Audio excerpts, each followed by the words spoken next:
მიუხედავად იმისა, რომ ადგილობრივი თვითმმართველობის არჩევნების საბოლოო შედეგები ჯერ კიდევ ცნობილი არ არის, წინასწარი მონაცემების საფუძველზე ნათელი ხდება, რომ ახალციხეში, როგორც თვითმმართველი ქალაქის, ასევე თვითმმართველი თემის საკრებულოს შემადგენლობაში ორი პარტიის წარმომადგენლები, ქართული ოცნებისა და ერთიანი ნაციონალური მოძრაობის დეპუტატები შევლენ. ადგილობრივი თვითმმართველობის არჩევნების წინასწარი შედეგების მიხედვით ახალციხეში პარტიული სიით უპირატესობა ორმა პოლიტიკურმა ძალამ მოიპოვა. ცესკოს ინფორმაციით აქ 52.82% ქართულმა ოცნებამ, ხოლო 30.79% ერთიანმა ნაციონალურმა მოძრაობამ დააგროვა. რადგან აქ კანონით გათვალისწინებული 4%-იანი ბარიერი არჩევნებში მონაწილე სხვა პარტიებმა ვერ გადალახეს, ადგილობრივი თვითმმართველობის საკრებულოებში მხოლოდ ამ ორი პარტიის დეპუტატები შევლენ. მათი რაოდენობა არჩევნების შედეგების პროცენტული ჩვენებლის მიხედვით გადანაწილდება.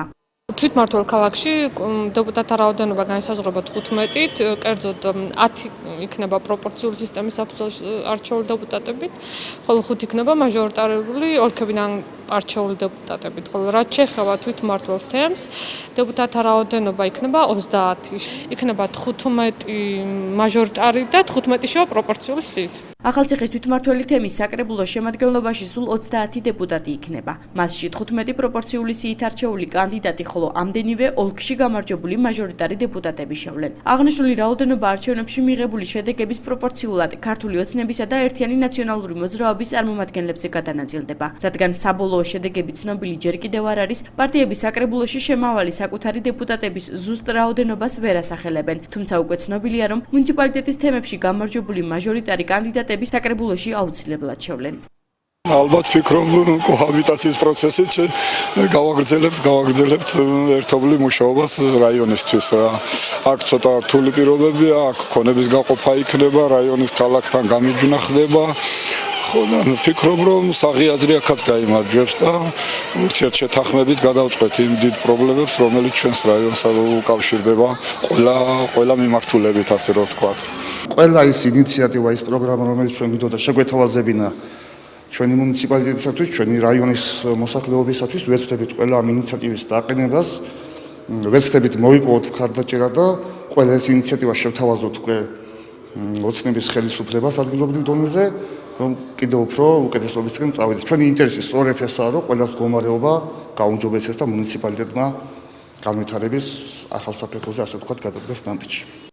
თვითმმართველი თემისგან განსხვავებით ახალციხის თვითმმართველი ქალაქის საკრებულო 15 წევრისგან დაკომპლექტდება. მასში პროპორციული სისტემით არჩეული 10 და მაჟორიტარულ ოლქში გამარჯვებული 5 დეპუტატი შევა. მათ რაოდენობას ამჯერადაც ქართული ოცნებისა და ერთიანი ნაციონალური მოძრაობის მიერ არჩევნებში მიღებული ხმათა რაოდენობა განსაზღვრავს. ამ დროისათვის ცნობილია, რომ საკრებულოს შემადგენლობაში კოალიციის წარმომადგენელთა რიცხვი ოპოზიციონერ წევრთა რაოდენობაზე მეტი იქნება. თუმცა რამდენი კანდიდატი შევა საკრებულოს შემადგენლობაში ნაციონალური მოძრაობის პარტიული სიიდან ცნობილი არ არის.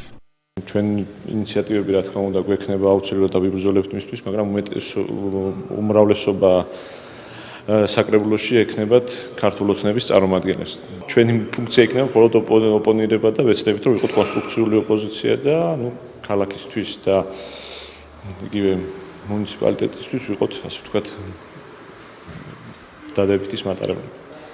ადგილობრივი თვითმმართველობის ახალი კოდექსის შემუშავებამდე ქვეყნის მასშტაბით ორგანული კანონი მოქმედებდა. დოკუმენტის შესაბამისად ახალციხეში საკრებულოს შემადგენლობა 26 დეპუტატით განისაზღვრებოდა. იგი პარტიული სიის 10 წარმომადგენლითა და მუნიციპალიტეტის თემში გამარჯვებული 16 მაჟორიტარი კანდიდატით იყო დაკომპლექტებული. გარდა ამისა, საკრებულოს შემადგენლობაში საკუთარი დეპუტატის შეყვანა იმ პარტიებს შეეძლოთ, რომლებიც არჩევნებში 5%-იან ბარიერს გადალახავდნენ. ახალი რეგულაციებით კი 4%-მდე შემცირდა. კანონმდებლობის შესაბამისად ახალციხის ორ თვითმმართველ ერთეულში ახალი საკრებულოს პირველი სხდომა ივლისის ბოლო კვირას გაიმართება.